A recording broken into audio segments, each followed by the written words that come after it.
Hello everyone, I'm Dr. Paul Ras. I'm a gynecologist and obstetrician and I work in the Profemina clinic, which is located in Palma de Mallorca, Balearic Islands. I want to talk to you about Covid-19 and pregnancy. And I thought in the first small video I would like to talk about the basics and the things we know about the coronavirus and the pandemic, and in a second smaller part I would like to talk about what we know about pregnancy and the Covid-19. So we live at the moment in extremes. We live in a world which is dominated by the pandemic caused by the coronavirus.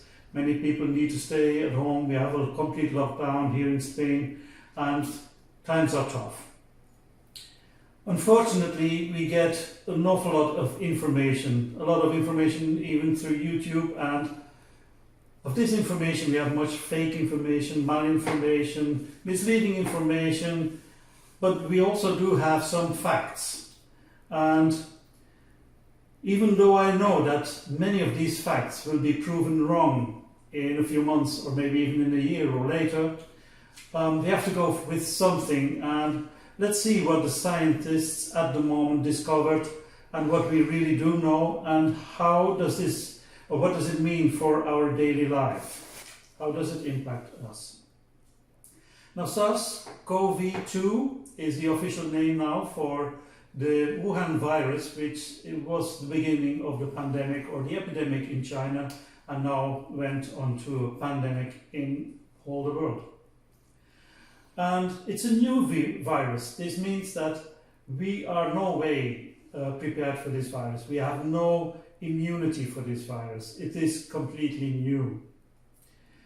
The incubation period of this virus is about 1 to 14 days in about 95% of all cases. This is the time, the incubation period is the time we have between the moment we got in contact with the infectious virus and the time of the onset of the first symptoms. But we do know that also this incubation time can be, in 5%, be even longer than 14 days. There's another problem. Some people do get problems, they do get symptoms, and certain people do not get any symptoms. We call them asymptomatic. And this means that some people can spread this virus before the onset of any symptoms. Then the time between the onset of the symptoms until the recovery time is very dependent on what age people are. In the group of the 20 to 29-year-olds, it's about 27 days. In the group of people over 70, it's over 36 days and can even go on for a long time more. There was even people that got infected in China that are still in the hospital at the moment. But this does not mean that these people are still infectious. No, they're still recovering. But infectious time is only about 10 to 14 days. Now, what are the symptoms? Well, the main manifestations are fever, a dry cough, and fatigue. In fact, it's the same symptoms many people will have when they are getting a normal cold or a flu. A minority of persons will get symptoms like a blocked nose, a runny nose, throat pain, muscle pain, and even sometimes diarrhea can be one of the first symptoms of getting this disease. Then the patients with more severe disease will get breathing difficulties. And it's these difficulties, these breathing difficulties, which will get the people to the emergencies and into the hospitals. We should notice that, and this is also a fact, that people that get breathing difficulties not always had very high fever. They could even have a slight fever or no fever at all. Now, children and newborns seem to have completely different symptoms than adults. They more have like gastrointestinal symptoms. Sometimes they just have a little bit of diarrhea. Sometimes these children are drowsy or sleepy. And sometimes they just present fast breathing. Based on the cases treated at the moment, we can say that most patients, especially younger patients, have a good prognosis, and only few people will get severe disease. In fact, it's the elderly people and patients with underlying comorbidity that have a worse prognosis.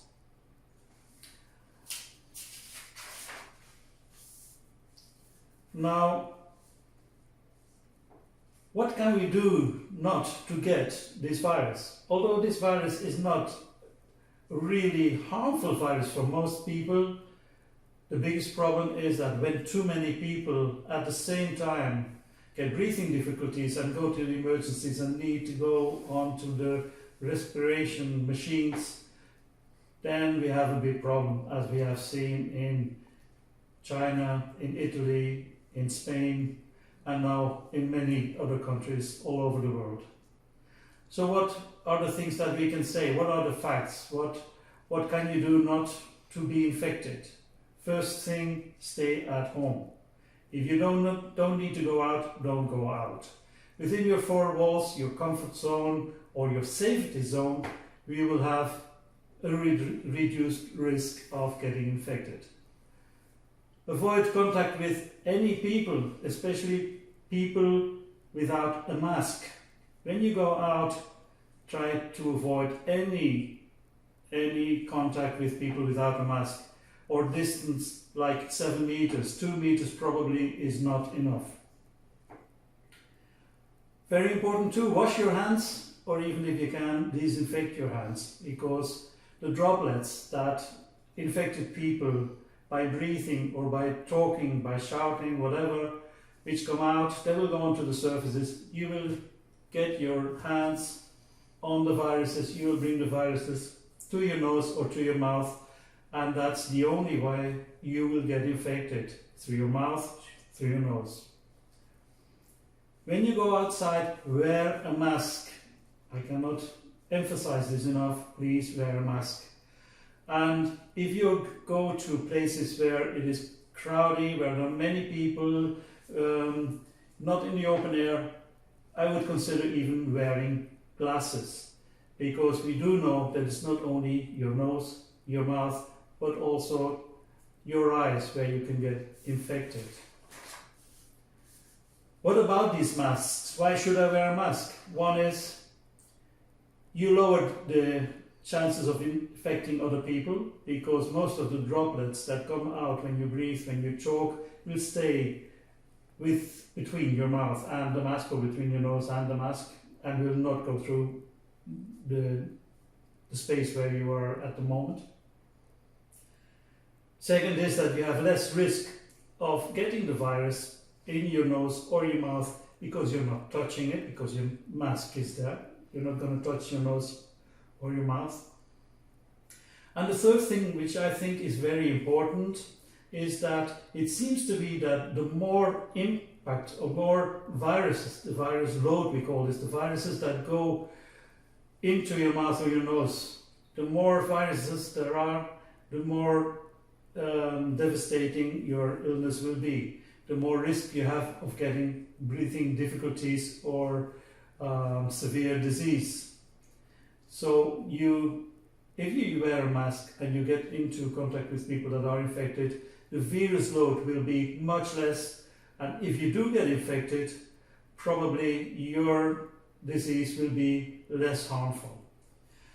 Another thing is that if you have the masks on and you go into a space where there are people that are infectious and they get the viruses through this place, and you get the virus on your mask because you are breathing, you need to take care of how you take these masks off.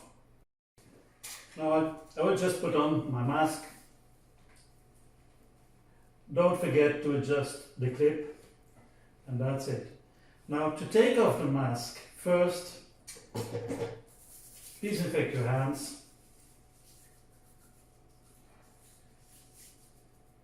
do it long enough. They say 20 seconds you should do it. I won't do that now, just a demonstration. Then you take the mask on the sides, take it off, put it in the bin without touching anything. And then again, before you touch anything else, again, you disinfect your hands. Thanks for listening. I will come back to you with another small video on pregnancy and COVID-19.